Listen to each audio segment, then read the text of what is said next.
Muted. Yeah, I was just hemming and hawing anyway.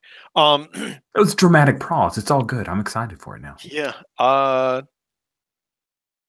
They Oh, right. So, to remind the audience once again, they center the camera on me, and behind me is the moon, and so it stays with the moon as my background pretty much the entire time as the camera rolls around. So, just in case you forgot, everybody, half werewolf, half werewolf. So, That is so good.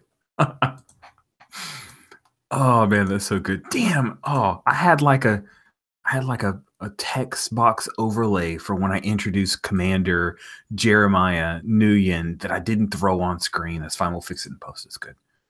But here, I'll read it for you now, and just imagine that this was what appeared below on the Korean release that we're currently watching. You don't see it. Is that in post after that? This sharp as nail field commander for Hunt's forces within the city. He's a skilled tactician and a practical thinker, but deep down, he still wishes he was out on the front.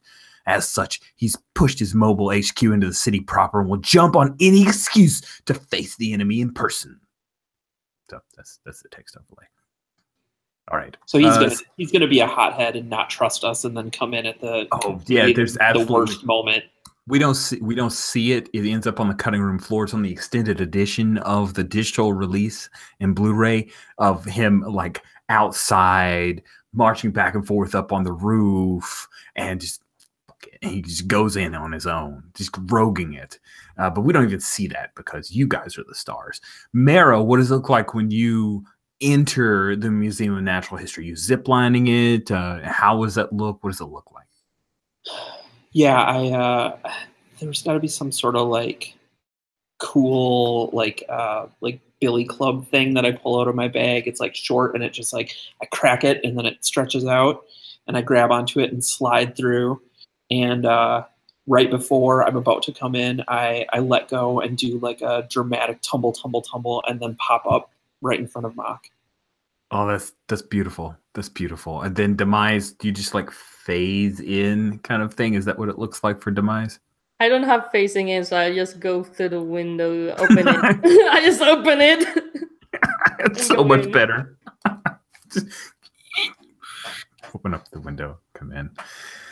Sweet. The three of you have gathered because you used the zip line.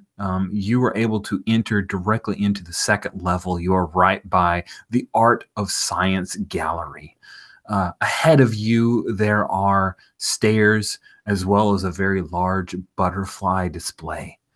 And you see a half dozen, because I am going to roll in my last of my threat dice because I know I can roll for more now with this variant rules that's approved by Malachi. I got it on Twitter, guys. It's officially unofficial. So I can roll for more threat dice later. I'm using my 5 threat. These are Hunt operatives who have been killed by other skeletons, and they have guns, guys, and they're not afraid to use them.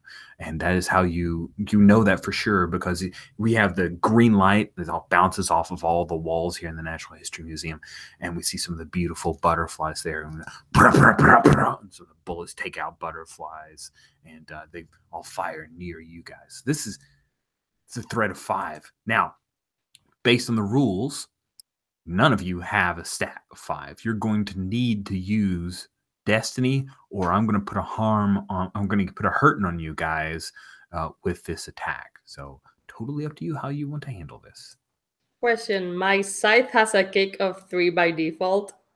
How does that work? We still it basically sets it at 3, or do we still have to get up to that 3? Your scythe has a 3? Yeah. Scythe is a kick of 3, so that means if you're using the scythe, and just make sure that I'm saying it correctly. So that means the scythe is extremely sensitive, and if the hybrid rolls a risk result of 6 on any action, blah blah blah blah blah. No, so I'm not going to veto it. That means you have a default kick of 3. So even though you have built of 1, because you're using the scythe, your kick would be 3. And And you're then I asking, would- do I need to add other scenes and the like to build up to the 3? I think not. I think that the scythe itself is so powerful. I will ask that you use a. Destiny?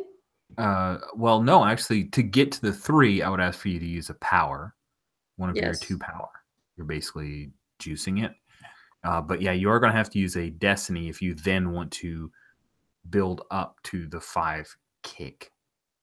And then I only have 1 destiny, so it would only bring me up to 4. No, the 1 destiny just takes off the cap. And then Oh, I see. the gear and risk dice get you up to 5. So you just need to Okay. take 2. So yeah, I'll use my scythe and these are reanimated. Is that right? They're Yes. like Yes. yeah. Okay. and then I'll use my knowledge of occult rituals and the books of occult knowledge that I have. Maybe even the verified grimoire of Enoch to just weaken them and then cut them with my scythe. Awesome. You've taken out these hunt operatives, the men that Nguyen sent in who were eviscerated. They get off a few shots. What does it look like when you kill all? He says like a half dozen guys, right? So what does it look like when Demise does this? So you see her pick up a book, go to some random page and start chanting, and then when they getting closer, she basically takes out the scythe and slashes all of them. Nice. It's just like one huge, like the scythe Yes. grows to some obscene length. What is the music backdrop here that we see? Is it like symphonic music? Is this like this crunchy dubstep kind of Skrillex thing going on? It's like hard rock. What is the music for Demise in her big? Is this a Destiny moment? So this is like a money shot, big time, glossy effect. So what's our sound cue for Demise being incredible and super uber? J-pop. Nice. J-pop. Okay, cool. J-pop, which is but hard J-pop. Like, hard J-pop. I've never heard that phrase before. I haven't either. I just don't know how to describe it. I love it. I love Baby it. metal, exactly. Baby metal. So we've got all kinds of like Japanese lyrics singing about how amazing you are, but they just sound good to us. But if someone knew what they were saying, it would be even more impressive. As the scythe grows. Wasn't there some J-pop in Blade? I'm pretty sure there was some Asian.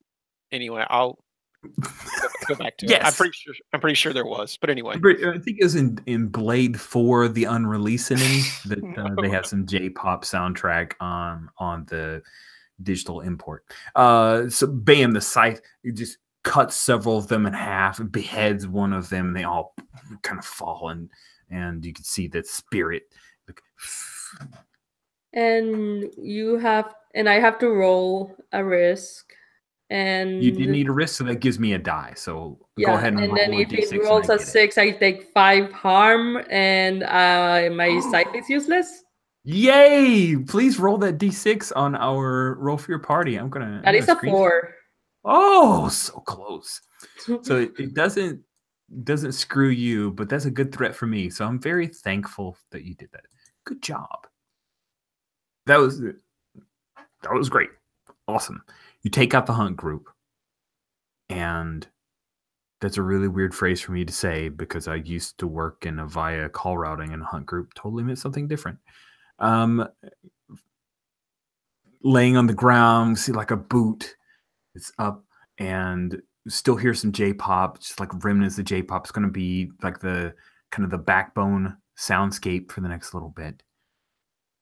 And that is, as you guys now can move further, you're headed up to the 3rd floor. You hear a very, very loud roar and the sound of concrete cracking. And something very, very large is moving underneath you. What do you do?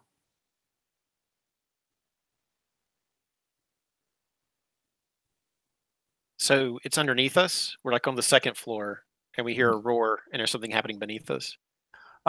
Yes. So I run towards the center of the building where it's open air, and I like grab the edge of the railing and I look down. What do I see? That's perfect.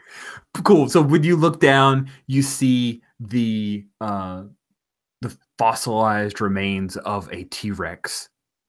And it's got the greenish eyes in the vacant spaces, and it is lumbering towards the stairs to come after you guys, because obviously Aten Ra has been notified of your presence.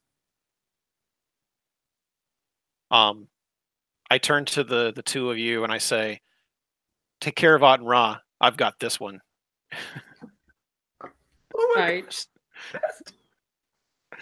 And I'm gonna leap on its skull and run down its spine. So good. Oh, this is the best. You guys are so excited. This is like Christmas. Okay, the threat, this will end the scene. This is my last threat of this scene before we possibly have a final showdown. So this is a threat of 4. You jump onto the T-Rex. You're able to claw. Are you wolfing out at all? We'll figure that out as we resolve it, right? We'll add that in because it's CGI stuff, so we'll just like overlay over your body. You jump onto the T-Rex's head, and it starts like slamming you into a column, and it's going to try to toss you off and munch on you. The threat is 4. Okay. So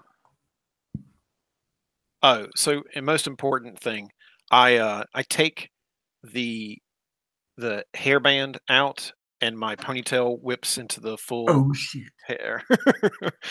I'm not going to take a point for that one, but it just needed to happen. So I'm on the railing. Just to back up for a second, I'm on the railing with my my boots, and it's incredibly ridiculous how I'm even standing on this railing.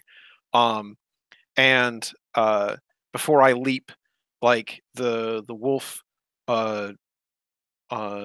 arms just sort of extend, and the clothing like breaks nicely for me, and like so I've got these really strong hairy wolf arms, and the necklace kicks in, and the blue runes start activating all over my. You remember from the time when I fought Red Roger? So the necklace kicks in, and I look up, and the dome at the center of the building, I can see the moon, and I howl at it.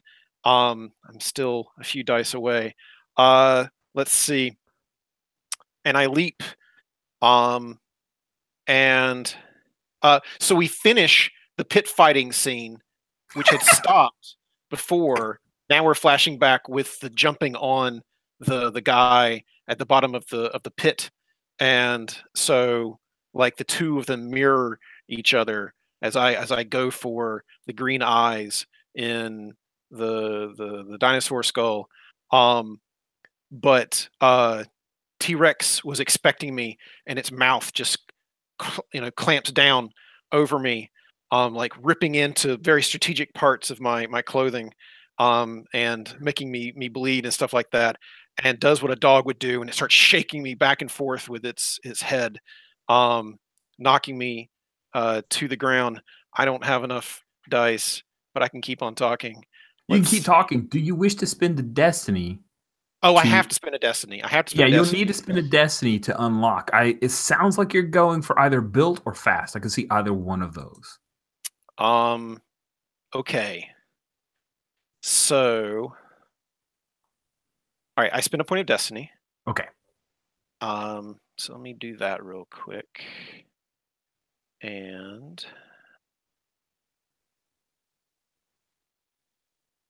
done. Okay. And built. So, well, it doesn't matter once I've done the destiny thing, right? I just need to get enough scenes. Yeah, they just unlocks your cap, but then I need the last thing I need to know is, do you need to take risk dice to get to the 4, or are you able to do that with strengths, gear, and scenes.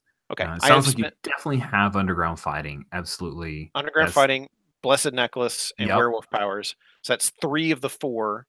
So I will take a risk to get the 4th die. Awesome. So if you hop on over and roll me a d6, and then I get to move that into my threat, and I just used up the 4 that you are defeating right now.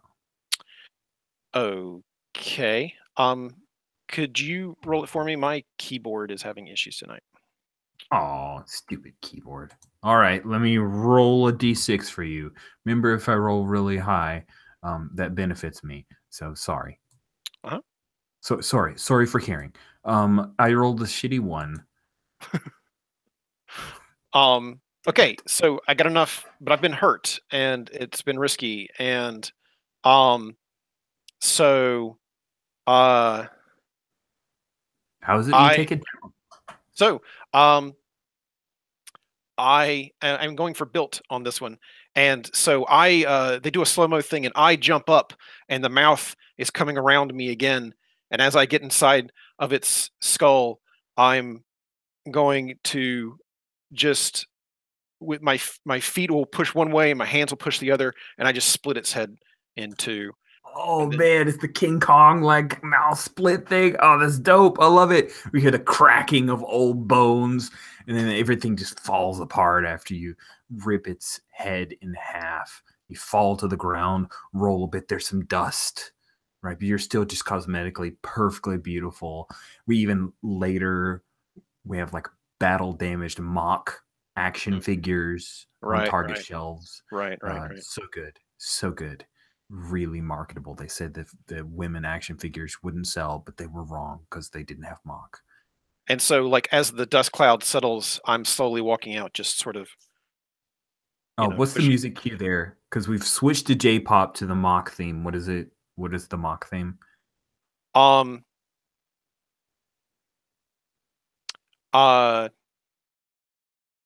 It's a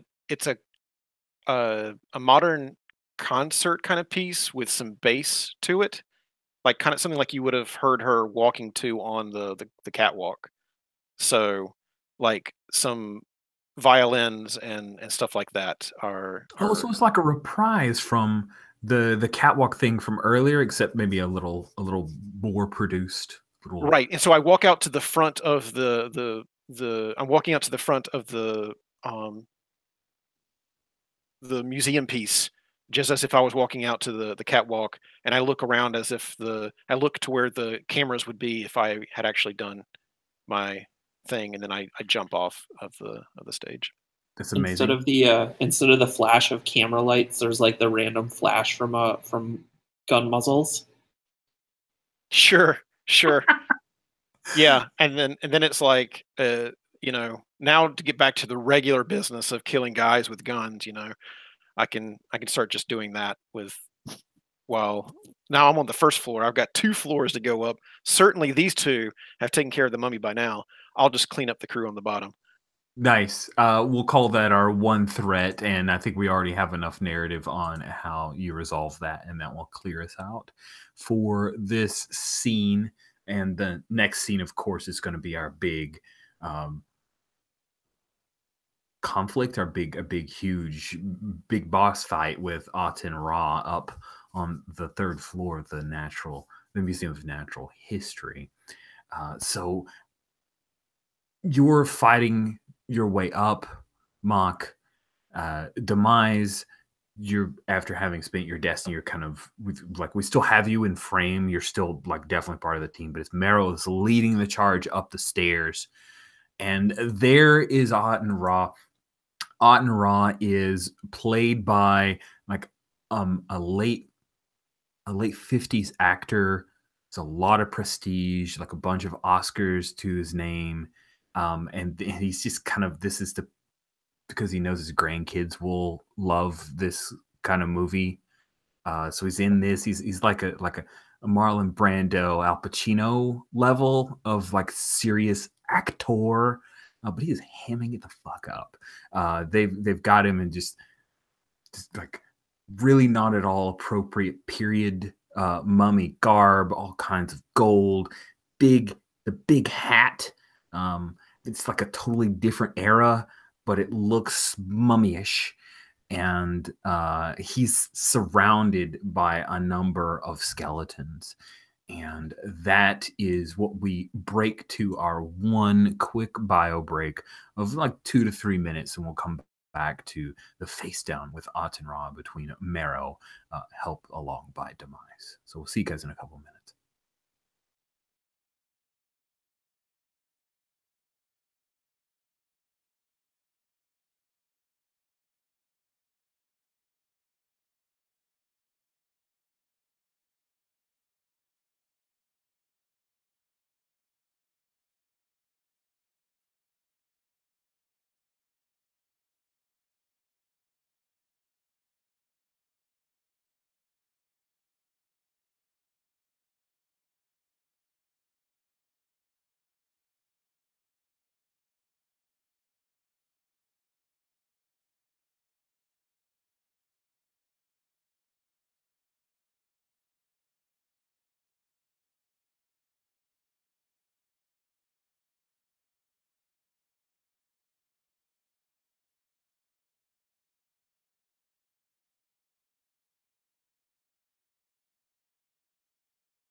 Cool. Since Mock is fighting her way up, and see, Mock fighting her way up from first floor was supposed to tie into Commander Jeremiah Nguyen's decision to like screw it, stop helping you guys out, and go in himself. But we ended up like they cut that whole scene of her like talking him out of being the suicide bomber, all that stuff. It was really good. Maybe the dialogue wasn't that well written, but well acted. A lot of heart, a lot of emphasis on the correct syllables. it turns out that evidently the map that was provided to you guys is out of date. Your intel was a little out because as you come up the stairs, Marrow, you are looking upon Aten Ra, as we had described before. He's standing in front of like the whole back half of this floor is nothing but water. The Museum of Natural History spent. Marrow knows this, of course, but we as the audience didn't realize until now that there's this huge aquatic display, and Aten Ra is standing right in front of it. And now I will roll.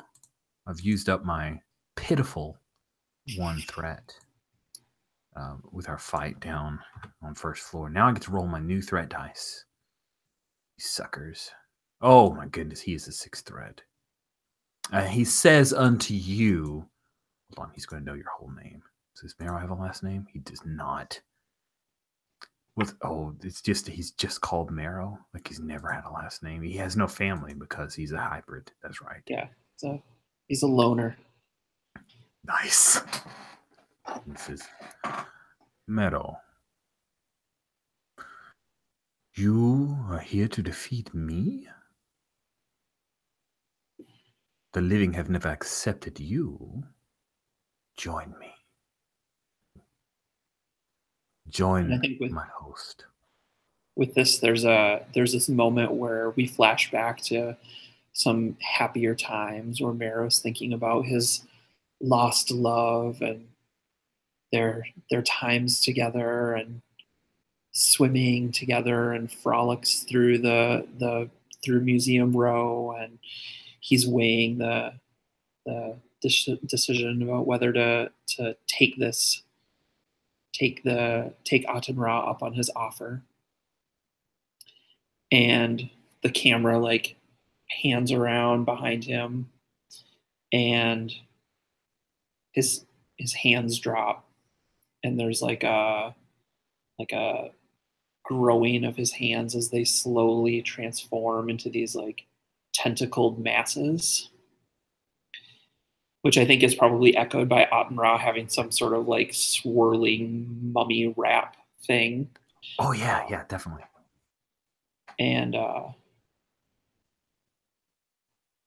And Marrow says,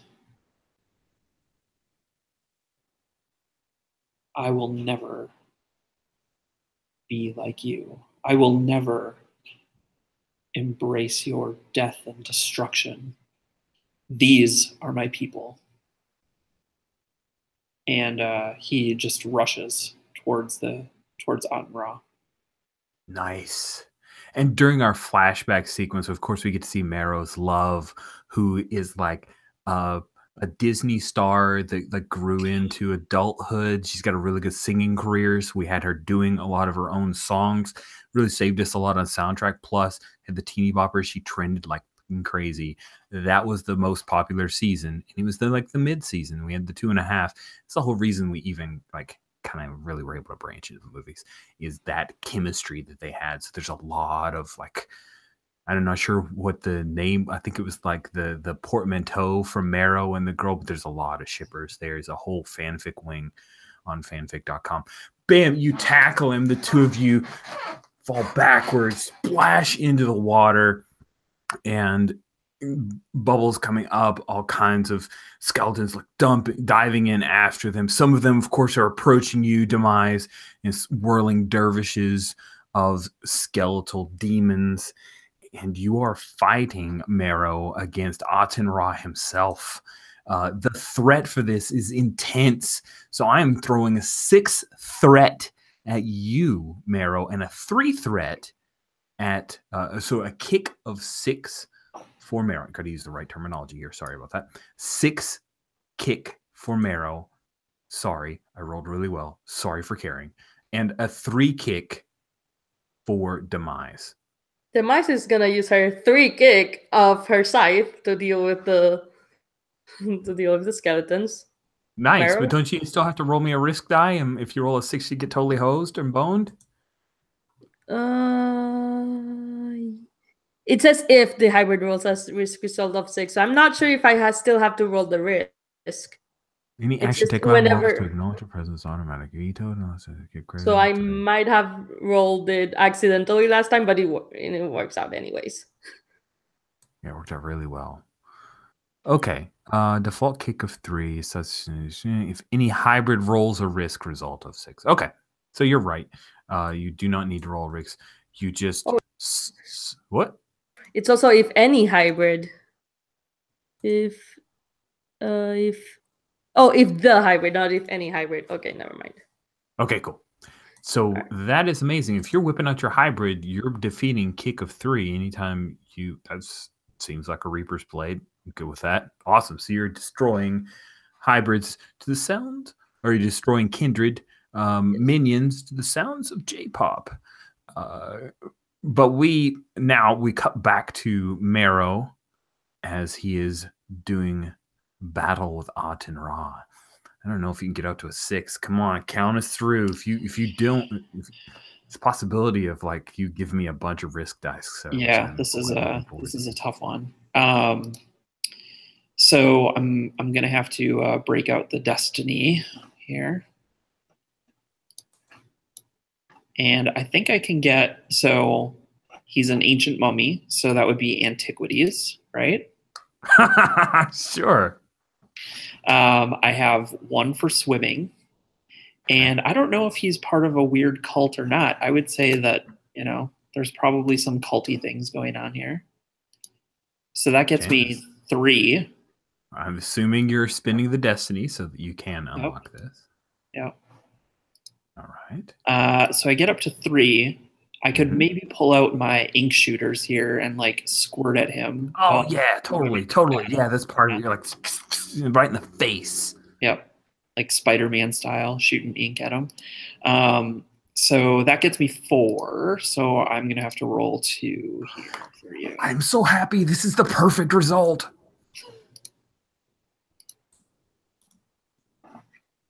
Oh, there's some pitiful. 2 and a 3. Could you roll higher next time, please? Okay. Well, but now you have a set of 2 3s, right? That's right. You had 2 3 befores also. Yeah, that's true. I had the 2 3s before, so that means I could like move him to a permanent threat. So that's what I'll do. So he gets to survive this day, and I totally have an idea of how he does this. Okay. So you defeat but not kill Aten Ra. How do you defeat Aten Ra, but he slips through your webbed fingers? Webbed fingers? So I think it's just this gnashing of tentacles and wrapping of mummy bandages around one another. There's a moment where it looks like he's maybe choking me as I'm under the water. Obviously, I can breathe pretty well under there, but not if I'm completely wrapped in his bandages. And I managed to slip out of the bandages and wrap around him, and I have him completely wrapped up in my tentacles. When his so one thing about this underground or this aquatic space is that they were using it to build some sort of an exhibit where they were displaying like the bones of maybe like a giant whale. And we see that Aten Ra's powers have like seeped into this thing, and I'm about to I have him completely wrapped up, and I'm about to say, or I say like, time to send you back to the Dead Sea. And then I get like completely like knocked from behind by this giant skeletal whale creature, and he slips from my grasp. Oh, that is amazing. I love it. That is so cool. Like a whale just comes out of nowhere, bashes through, and as it does, it like cracks into the side of the aquarium, and then we see and we pan up to Mock, who's like running up the stairs, and she sees the glass spidery crack of the glass as she's running up the stairs. She gets up to the 3rd floor, sees Demise finishing off the last few guitar riffs of J-pop music as she finishes off the minions of Aten Ra. And both of you, everything kind of shakes a little bit. And we do a little bit of shaky cam, and you guys wiggle a bit. We're good. And yeah, you hear as the water starts to spray outwards from the fissures underneath you. Mock, what are you doing as you see Aten Ra is trying to escape? Is basically hammering at the crack beneath you and trying to make his way out of the gigantic aquarium.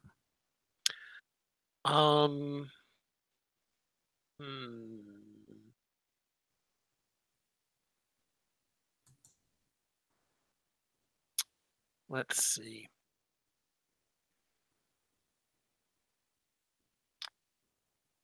I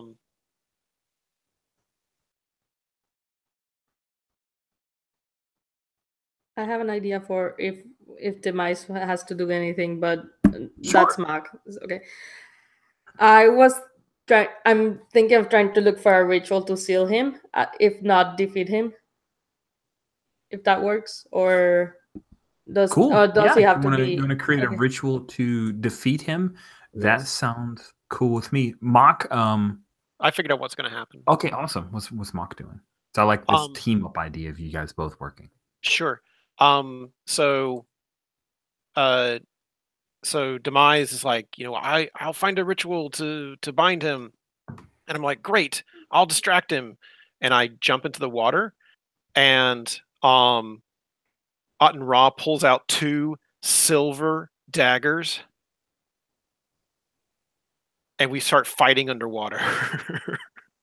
Wow, we have a werewolf fighting with silver daggers. That is wicked. No. Aten Ra has the daggers. Oh, okay, good. I don't know why I misheard that. Sorry. Okay, so Aten Ra has silver daggers. Yeah. I love it. He pulls it from within himself. Ra is part of this. Yeah, there's the beetle thing on the hilts or whatever. Like, what are those beetles called? A scarab. Scarab. Oh, yeah. Oh, the scarabs. Yeah. Love it. And I'm not doing well. I don't fight really well underwater, and he's got these daggers that hurt a lot. So I'm just taking a lot of pain at this point. Nice. So, I'm the distraction. Go for it, Demise. Right. So real quick, I just and I definitely want Demise's thing. I just want to do a quick insertion of rules so I can say it out loud and also have a chance to reread it out loud. We have now created a doom. The doom was made from 2 3s. From the first time we got 2 3s. So the danger and the dread rating. So the doom's dread is the ability to put out consistent trouble for the hybrids. It's equal to the result shown by its die. So the dread is 3. And a doom's danger is the peaks of peril it can bring to bear and equal to the number of dice. So the danger is 2.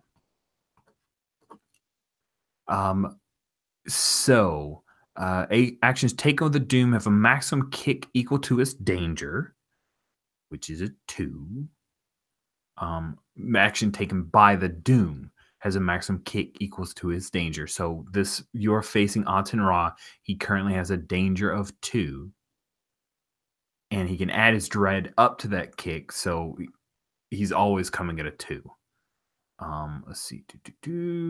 And I can benefit from discarded threat dice. It's normal. Shadow, match the dread, danger of doom.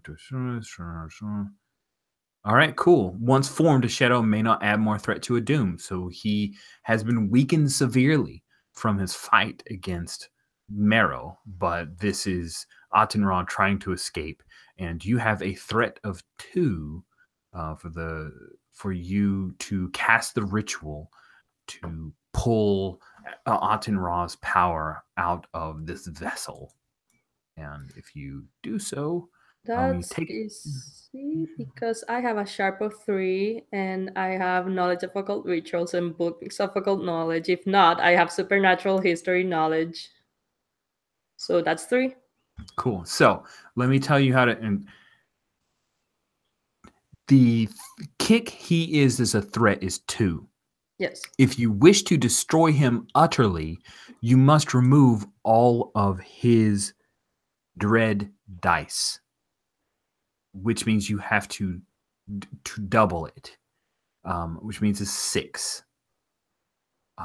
There are no rules for team up, but if the two of you can describe to me how you each are defeating a kick of 3 in a huge, like, explosive destruction of violence and CGI effects, then I think you guys can bring Atenra down.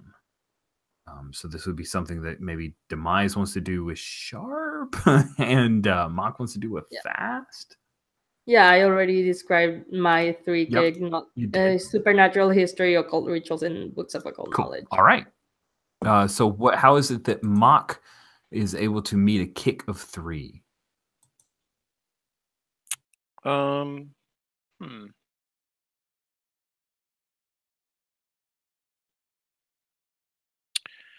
the only way that I'm going to be able to meet a kick of 3 is if I'm going fast. Okay. So no. I have power. I could raise built or hot. Oh yeah, do that. Yeah. So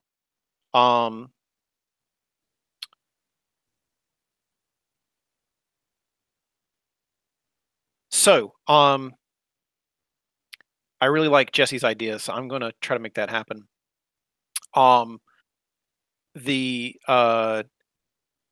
We're fighting in the aquarium.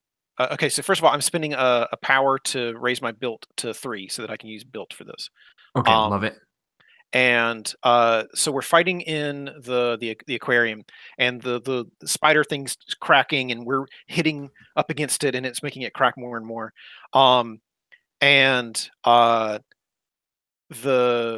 Eventually I've grabbed the mummy's hands, Atenra's hands, around his hands, like my claws are bigger, and have locked the daggers that way.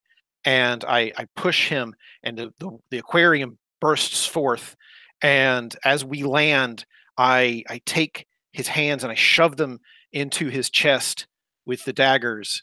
And Atenra just laughs at me as his body is starting to turn into dust, and his spirit flies into Wen's body, and he possesses the hunt soldier Wen, who has shown up and has a nuclear vest on top of him. Okay, so that was all set up. Now let me look at what I have to use. It's great. Let's see. So dun, dun, dun, dun. I use a little bit of werewolf power, so that's 1. And I will give you some dice, I think. Yeah, I guess there was some underground fighting at some point. That's how I was able to hold my breath. And nice. Roll me 2. How many you need? 2 to get 1. you to 3? I need 1 to get me to 3. So I can roll me a d6. Okay. Oh, So either of these 3s, can I roll one of them, or? Yeah, you are technically taking out my bad guy, so re-roll either one of those. Just let me know the red or the yellow. Okay. All right. So I'll delete the other.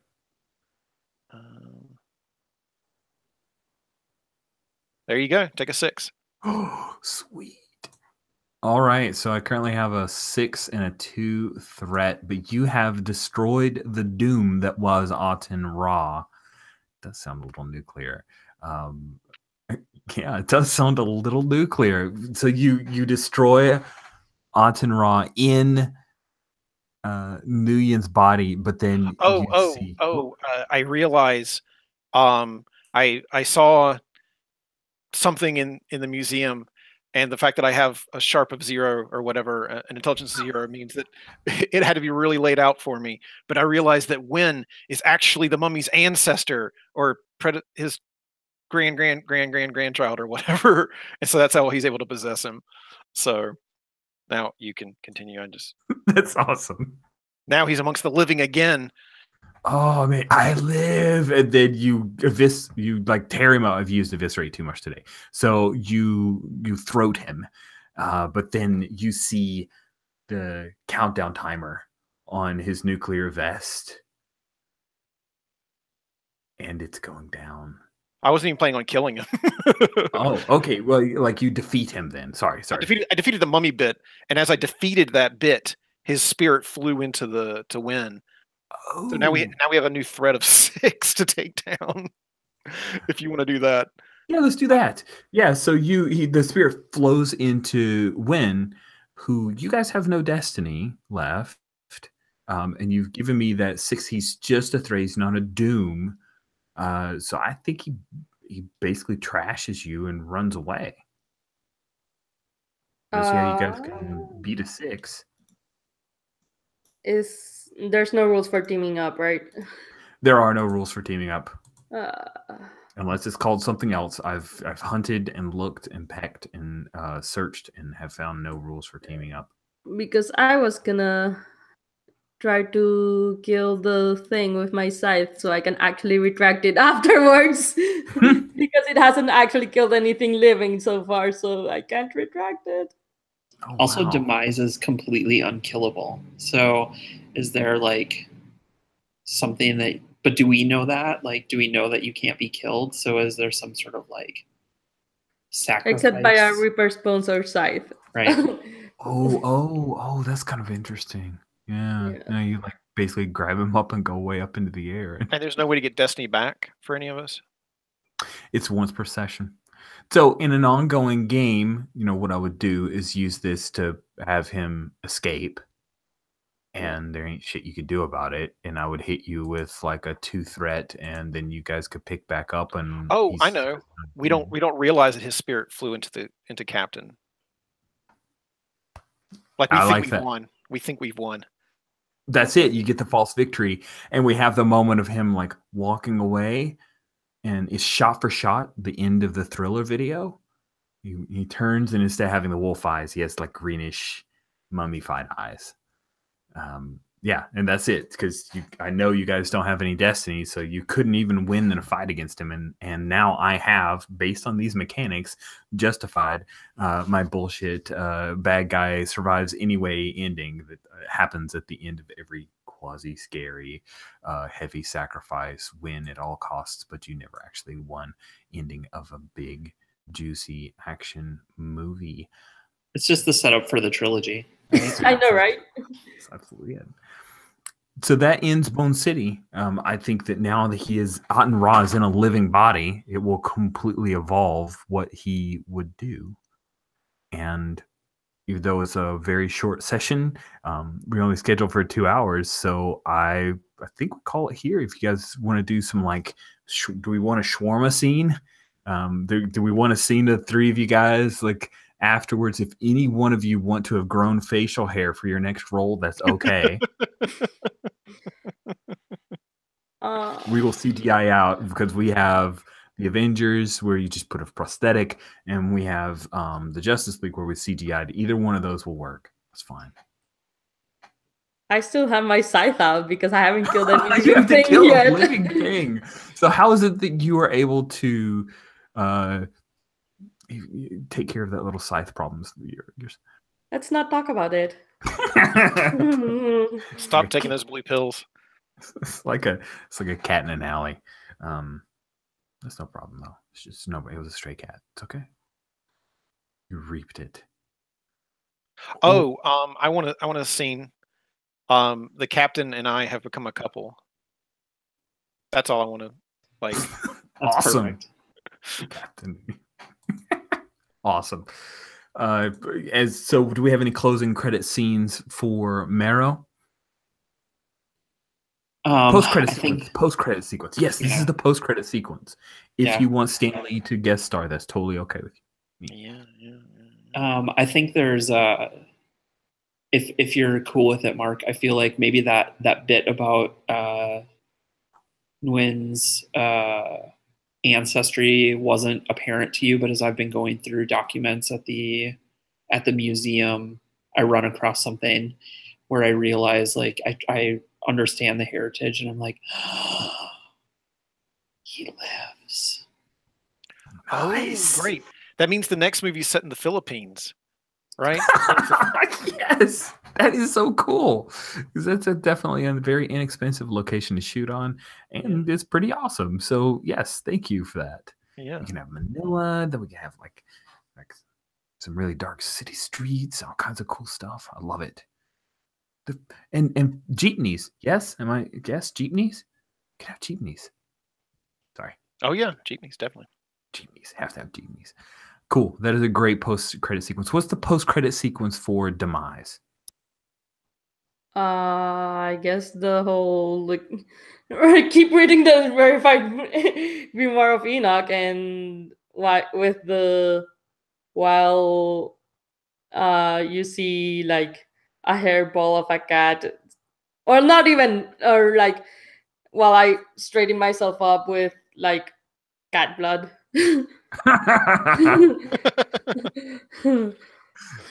Oh, no one's offended by our pretend cat abuse. No actual cats I'm were sorry, harmed. sorry. No, yeah, no, like no actual cards were harmed. It's just fake cat blood.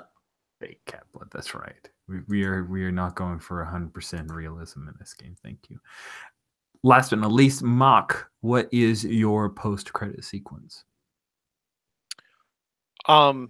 It's the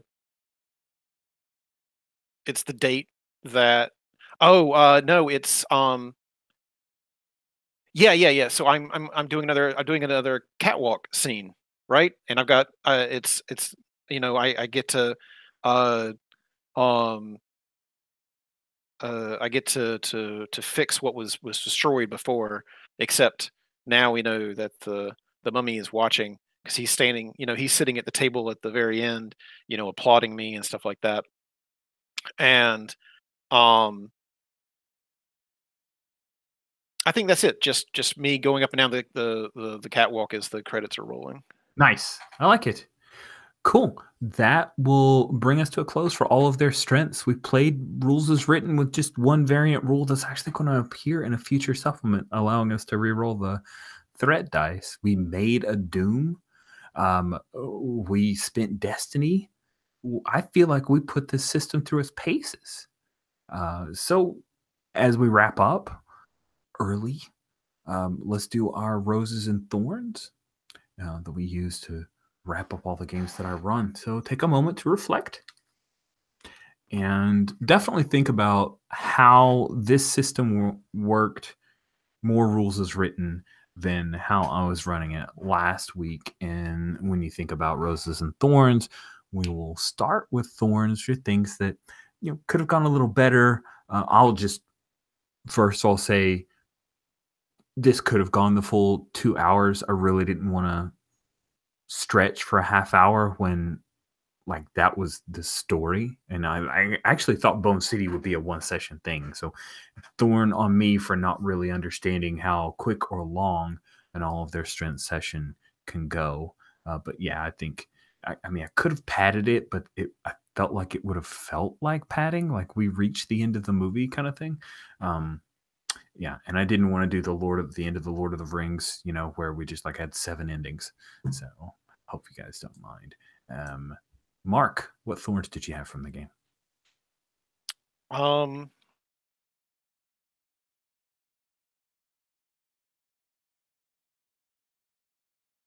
didn't see enough of Demise. I felt like the spotlight wasn't on Demise enough. That's fair. That's fair. Yeah, I don't think Demise got to do as many amazing stuff. That 3 scythe is freaking scary. Yeah. I don't know if you can hear me. Can you hear me? Yes. Okay. I agree. But that's partially me not describing much. That's a thorn on me. And the fact that this scythe does the automatic 3, that's also a thing. But another thorn would be the power. Like, I do not understand power yet.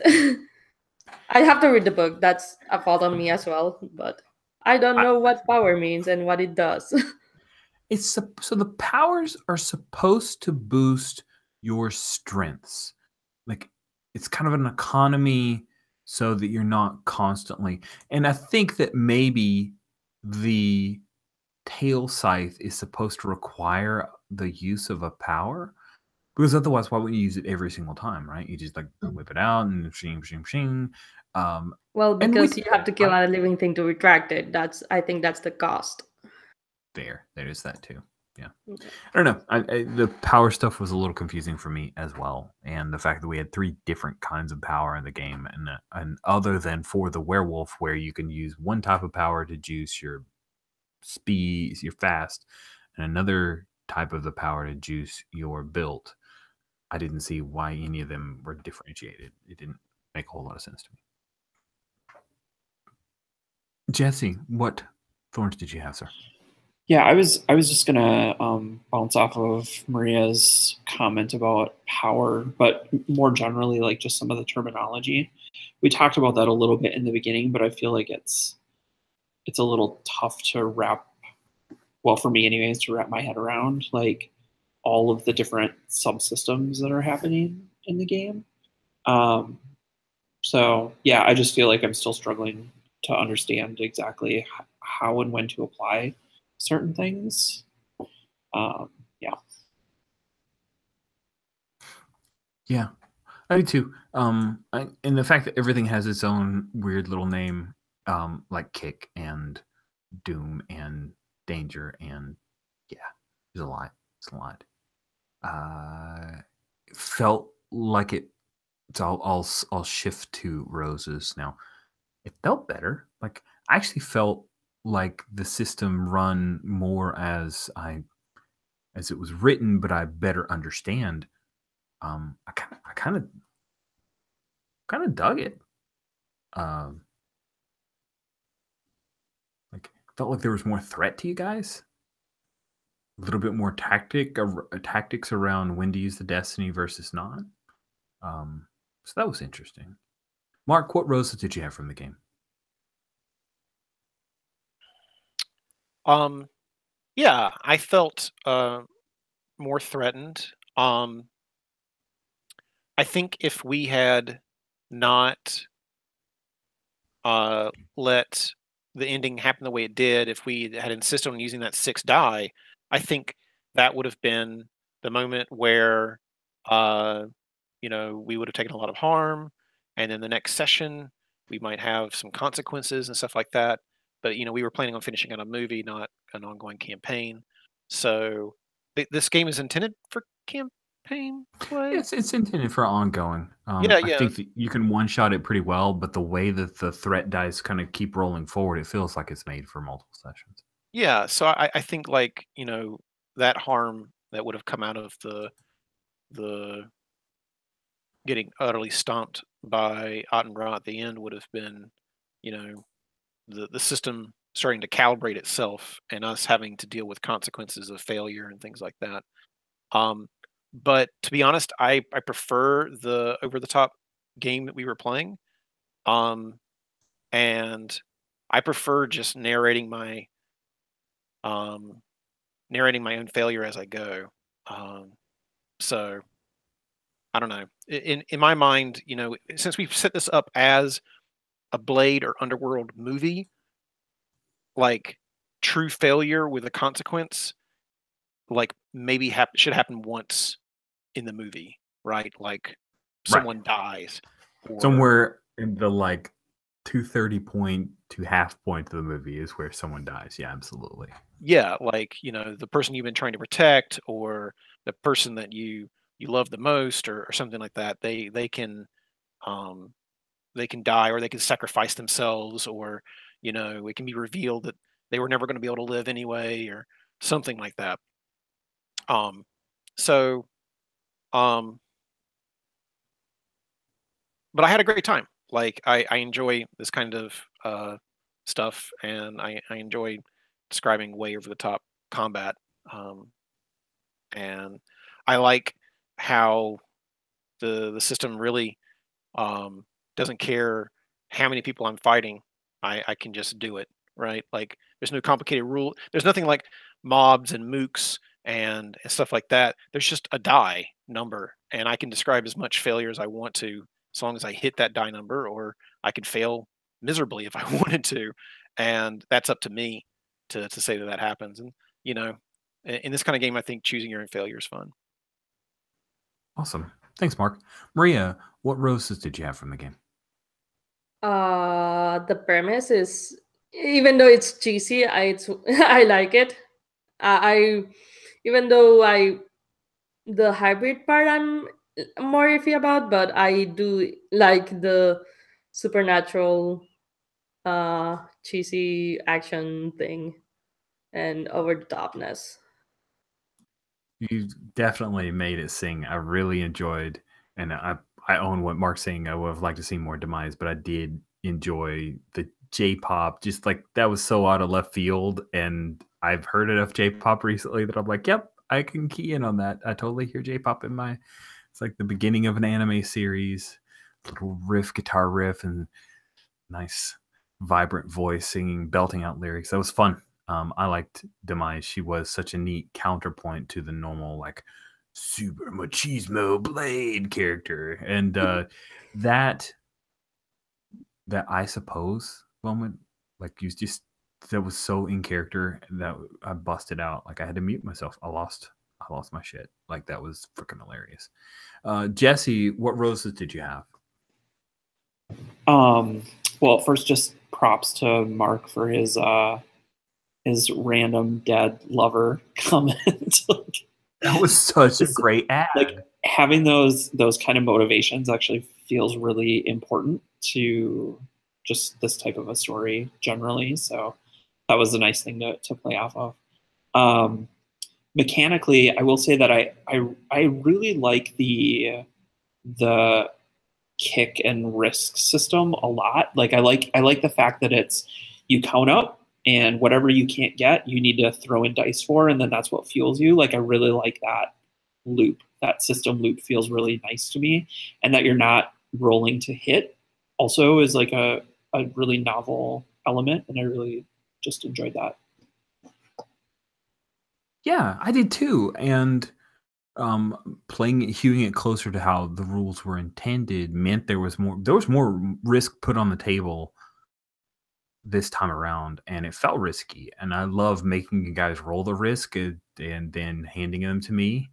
It's so great. Oh, you just gave me a 6 threat. Thank you. It feels very like Apocalypse, Powered by the Apocalypse there. Like, you rolled your failure. I'm sorry.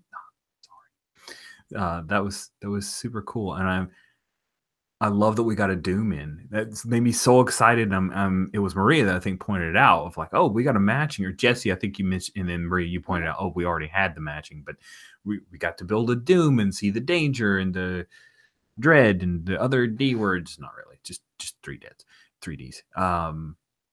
That was cool. It's an interesting little system that I found cool because like the once the dice hit the table and the risk dice start coming, like everything has to shift, right? If you end up with a couple 2s and a 1, it changes the landscape of what you're doing as a shadow.